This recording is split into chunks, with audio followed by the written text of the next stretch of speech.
Liam, head physiotherapist. That's right. Yeah. So do you like a quiet physiotherapy room, or do you like it nice and busy? Mixed bag. Mixed bag. One or two's enough. I'm sure the manager will want a quieter room, but for me, yeah, we've had moments where the room's been completely empty and you're twiddling your thumbs and watching training and that, and then obviously we've had it like similar to last year where we had quite a few injuries in and the manager's pulling his hair out, wanting players back, and ultimately, but it's a happy balance for the physio team, but I'm sure the manager likes it somewhat quieter. Give us a little insight as to your career and how you've arrived here at Fleetwood Town and how you found the football club. Yeah, I've been in football 20 years now, 20 years or so.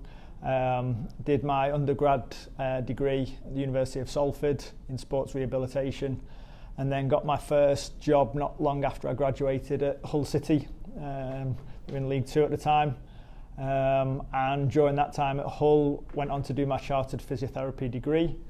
8 years spent at Hull, all the way up to the Premier League from League Two, which was some ride. And then moved to Blackburn from there after 8 years at Hull, 5 years at Blackburn Rovers, 1 year at Sheffield Wednesday, and joined Fleetwood in 2018, 17-18. Been here ever since. Love every minute of it. So football has been, and footballers and getting them fit has been your life for some time now, hasn't it? Absolutely, yeah. A great part of the job. Great to see players returning to action after they've been injured, especially long-term injuries. You build that relationship with players that are out for a long period of time, and sometimes become the best mate, the confidants. You know, any sort of issues that they do have, you know, you're usually the first port of call, especially when they're a football club. So, yeah, a real pleasing part of the job when they do eventually get back playing. But obviously, at the other end of the scale, it's sometimes delivering bad news and, you know, post scans and post surgery, things like that, where you're telling people that they can't do what they want to do, what they love, and what they want to do for a job for a very long period of time. Give us a little insight into, so someone goes down injured in a game, pulls up with a hamstring injury. What would be the process from that moment on the pitch to getting that player? Yeah. A lot of things that people probably don't know about physios when we're watching football is we probably watch football 5 seconds, 3 seconds behind everyone else. So if there's a header, we're not watching the ball, we're watching the player head the ball and see if he's collided head with an opposition player. So we're always, you know, 1 or 2 seconds behind the match pace just to see what happens. Mainly to see the mechanism of injury, what's actually happened, what have they done? Is it a clash of heads? Is it a sprint? Is it a twist? Is it a non-contact collapse? Is it anything like that we need to be aware of? So first of all, mechanism. So by the time the player's either gone down or the referee's blown to wave you onto the pitch, we already have a pretty good idea what's going on. Also the type of player that's gone down. You do get your ones that go down more than often. There's certain players, if they do go down and they're down for a longer period and they're not moving, then obviously a red flag. So, and then obviously we run onto the pitch and, you know, if there's, we ask the player first and foremost what's happened, you know, and they can give you a good idea. If they've said they've pulled up and felt something ping or they felt something pop, it's obviously not great. And again, with head injuries, if they're non-verbal and they're out cold, then obviously we get into a certain position with the player, and, you know, the remaining medical staff know that if I'm in that position, then they were to come on the pitch and assist as well. Okay. Just one thing about you kind of touched on players being conscious a little bit then, didn't you? Yeah. I don't want to get too serious, but one question on that, because we saw it the other day in the World Cup. Absolutely, yeah. Yeah. Yeah. This is something that football needs to sort out, isn't it? Absolutely. We in England and the FA have done amazing for what the training that we get as physios and doctors. We get high level training. We are told in every scenario what potentially could happen. Worst case scenarios on a football pitch, and we've got to do that course every 3 years, and we have to do a refresher every year on that course, and it's intense. It's done at St George's Park most of the time, and it's called the ATMIF course.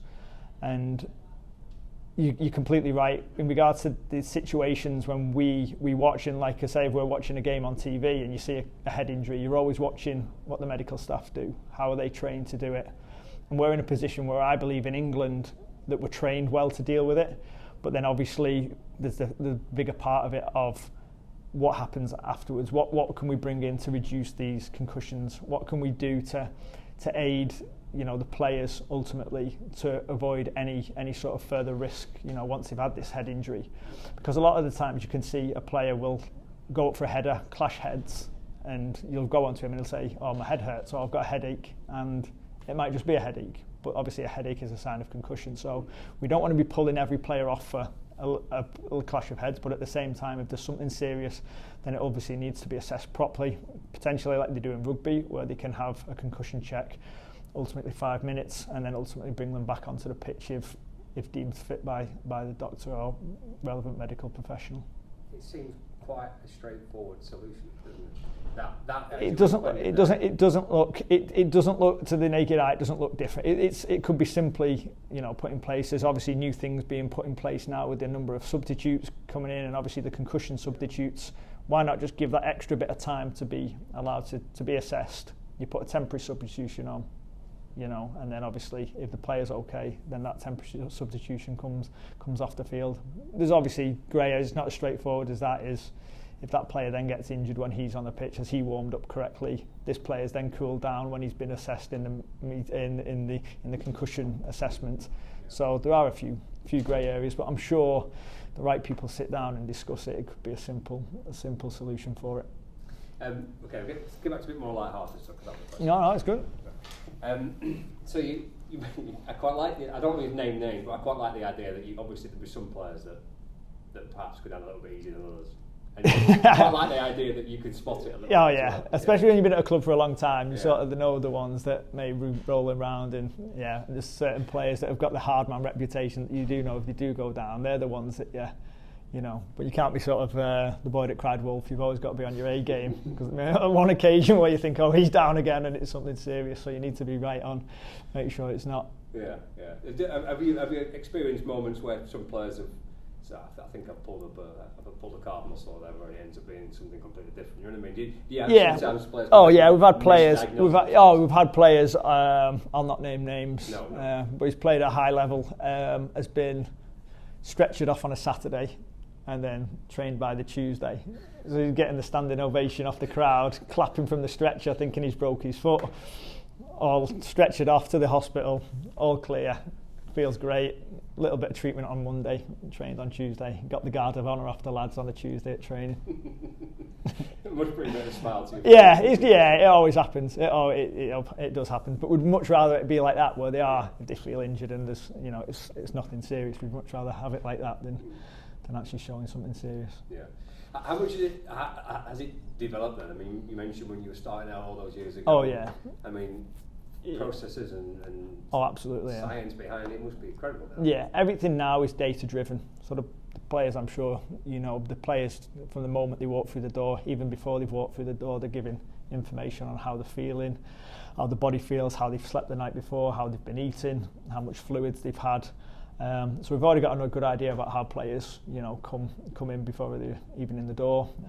Obviously we've got massage therapists, sports therapists, physios on site to sort of assess little minor knocks, so they've got all the treatment options in the world. And then it's very much data driven as well, with all the equipment that we've got here, and especially here we're very fortunate what we've got here, that we can drive levels and drive quality of care, because we've got the data to back it up. So everything's data driven, and as soon as, like I say, once they do go out on the training pitch, it's all monitored through GPS and things like that, so we know how many sprints they've done, how many changes of direction, how far they've ran. Is that enough for them for one day? Yeah, we can manage them and lead them into the week, and then obviously into the Saturday as well. So very much so, when I first started, it was players meet at 10 on the training pitch at 10:30, and very rarely you'd see a player. They'd be coming to the dressing room, sit themselves down at 10, get dressed, and then they're out on the training pitch at 10:30, and it was like that every day.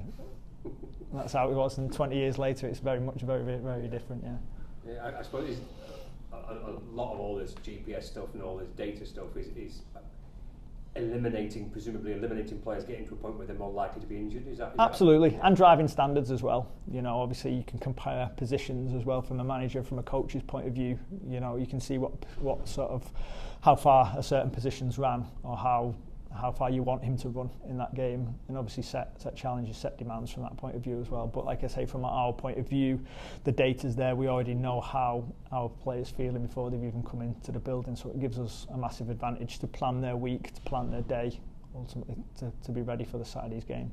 I spoke to you, Mueni, earlier about his role, which I thought was really fascinating about what that involves. What's your kind of working relationship like? Yeah, me and you work very closely together. Ultimately, we report back to the manager and the chief exec. Not always good news, but it's part of the role. It's not the nicest part of the role, but we liaise every morning. We have a meeting and go through each squad member individually. Talk about them for a few minutes, see where they're at, what they picked up maybe from the weekend, what they need for the week. So myself and Yule, really close here from 9 to 5, and then texting and WhatsApping and FaceTiming in the evening to make sure we're ready for the next day. So a lot of time spent with Yule. I wonder, and the role as well, going back to when I first started reporting on football, some of the old school managers I used to speak to used to tell us in interviews about how they'll tell the physio to strap him up and get on there and crack on with it. I suppose I presume you just don't get that as much. No, not as much. It's sometimes can still linger about, and it's probably not coming from the man. It's more from the fellow professionals and the teammates that strap up and get on with it. Don't be soft, sort of thing. But like I said to you before, we've got such high quality diagnostic equipment now that we already know what we're dealing with. It's not just a case of having a kick. Someone could take a kick and you can be primarily fixed on that kick because that's what he's telling you, but you can ultimately have injured something else in the process. So we've had one of them recently where we need to make sure we've done a thorough assessment where he's complaining about his kick, and all he's complaining about is kicking the calf, and then ultimately he come in on Monday and his knee was swollen, so we had to make sure that we were watertight with that one.